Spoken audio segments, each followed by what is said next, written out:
Hello and welcome. If you're new here, this is a video series where I'm taking a photo from raw file to final edit, and I'm talking through all the tips, tricks, and methods that I use inside of Lightroom, showing you my entire editing workflow, and along the way, I'm also explaining how to use the Lightroom tools that I sell on my website. Today I want to focus on color density and how to achieve richer tones that doesn't look oversaturated in the final photo. But to do that, first I have to show you the photo that we're working with and jump into Lightroom. This is the photo I'm working with today, a room full of smoke and just a few lights, but there is a behind the scenes video if you want to watch it.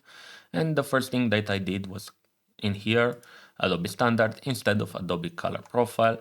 I'm doing that on import on all my photos nowadays because Adobe Color Profile is way too saturated and contrasty for my taste and my editing style.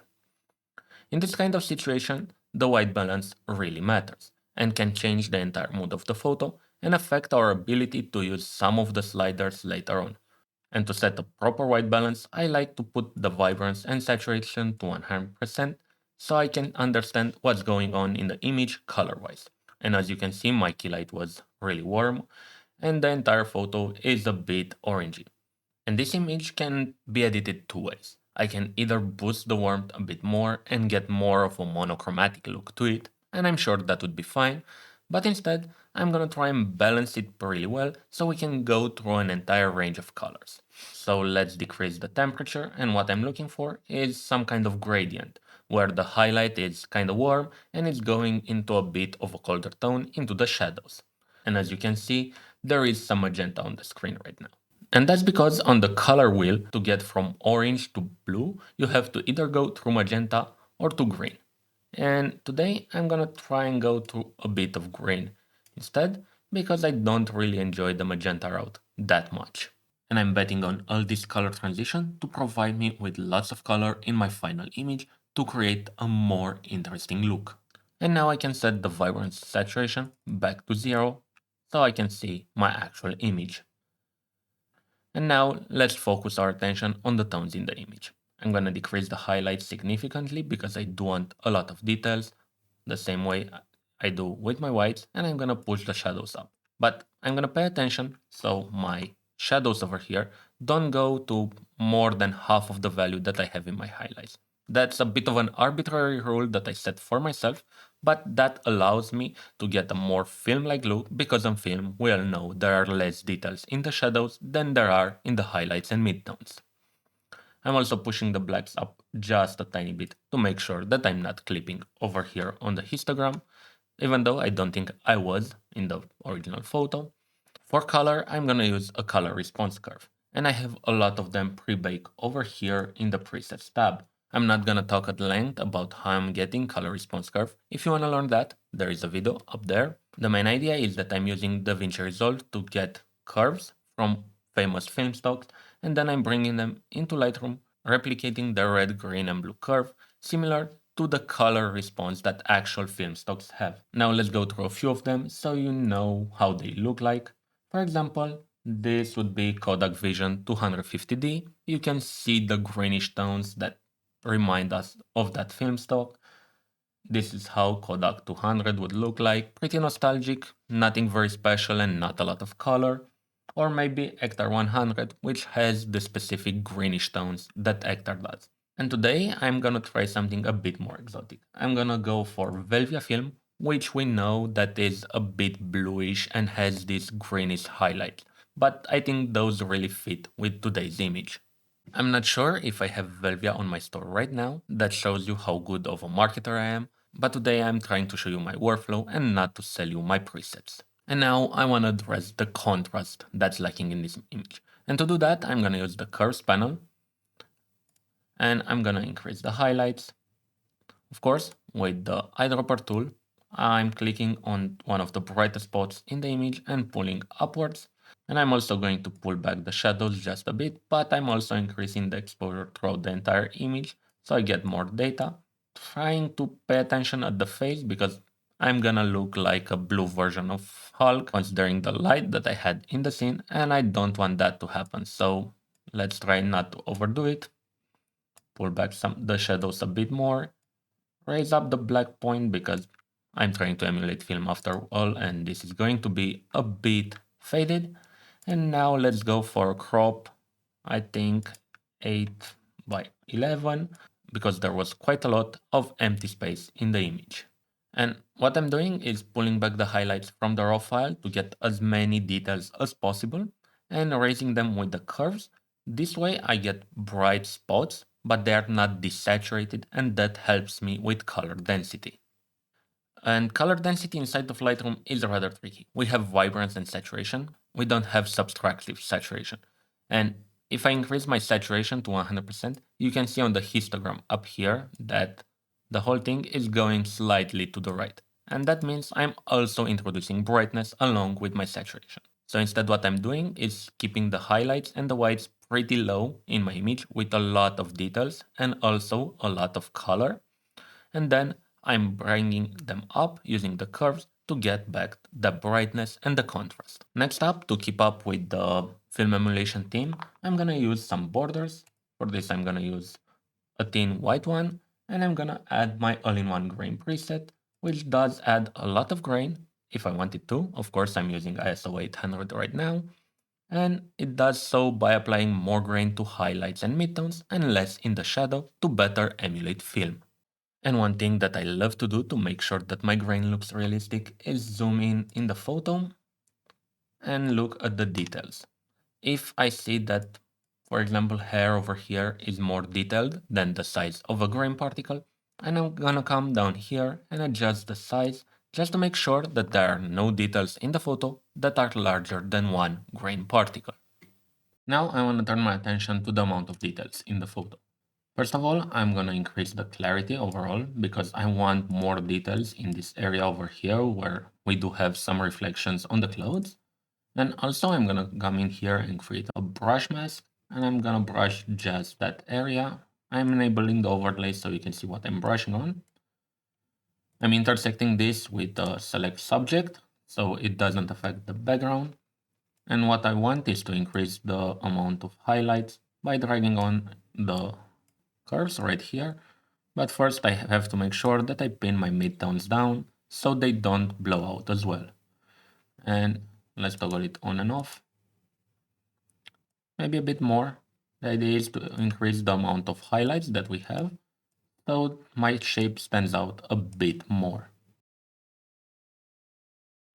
You see, pretty subtle, but there is a bit more contrast there and a reason for the viewer's eye to be drawn towards that area. Another problem is that the image is a bit too green for my taste. And what I'm gonna do is come in here to the calibration tab and pull on all the hue sliders, maximum to the left and to the right, and see how that affects the image and if that's something that I want in my photo. Right now, I'm pretty sure that I want to decrease the hue in the blue primary and increase the saturation just a bit more. But because I do want to keep the Provia look in the photo, I'm not gonna pull on these sliders too more. I'd want a bit more saturation in the shadow part of the image, and I want a bit more luminance contrast up here around the face.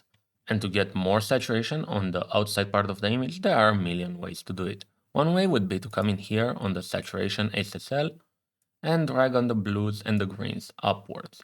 But as you can see, this is gonna create a bit of banding pretty fast. And that's not gonna look right, while also not being very color dense. So instead, let's have a different approach. Let's create a color range mask, select the outside, and let's see what happens if I increase the saturation just in that part of the image.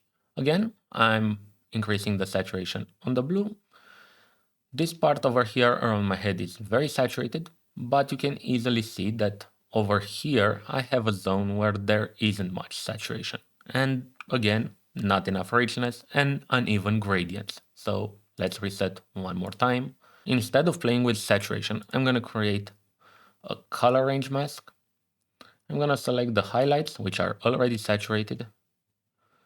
I'm going to invert this mask, and I'm going to pull on the exposure down just a tiny bit, while also increasing the contrast and boosting the saturation just a tiny bit. This way, the perceived saturation of those areas are increased, even though I also increased the contrast mostly throughout the image, but my eye perceives those areas as being saturated because they have a bit less light. And I can even pull on the temperature slider a bit to create more greenish bluish tones.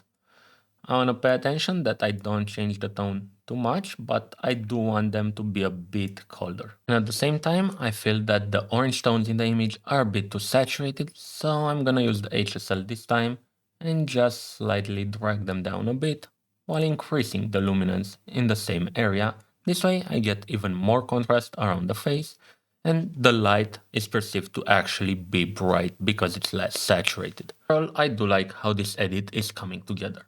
But there are a few things that I would like to be a bit different. I would like to have a bit more texture throughout the image, so I'm gonna come to clarity and bump it up a bit more and even add just a tiny bit of textures as well. Also, I keep seeing the blue on my face and I'm gonna target that with a brushed on mask because I don't wanna be Hulk. So let's cover it up with a mask, intersect that with select subject so it doesn't paint on the background, and just bump up the temperature in that area so I don't see that ugly blue right near my ears around here. And overall, the image is looking pretty neat. I want a bit more green in the shadows, but since the entire image is pretty much shadows, I'm gonna throw to the right the balance so it only affects the very dark parts of the image, and also gonna blend it a bit more. I'm also going to go back to the curves panel and increase the highlights a tiny bit more to create more contrast and make the rays more visible. This way I think the rays become way more visible and I stand out in the smoke even better. Another thing that I really want to address is this spot over here that seems a little bit dark, and I'm gonna address that with a radial gradient and just bump up the exposure just a tiny bit so it doesn't look brown anymore. And because I'm feeling like this is getting closer to the final look of the image, I like to zoom out in my images pretty hard to something that looks pretty much like a thumbnail or how it would look on a phone and see if there are more exposure problems that I have to address. And in here, I think that we're losing details at a pretty fast rate on the lower part of the image. So what I'm gonna do is get a large radial gradient, completely reduce the feather on it, and I'm gonna increase the exposure just a tiny bit more. This way I feel that I have a better chance of retaining details in this part of the image and having a more balanced overall look. The same way I feel that there is a bit too much color around here, and I'm gonna deal with that by dragging on the saturation that I increased over here back. And since I'm here, I'm also gonna pull the primary hue around to see what I can get. And surprisingly, I'm gonna let it be way more to the left than it was. Now let's take a look at the details as well.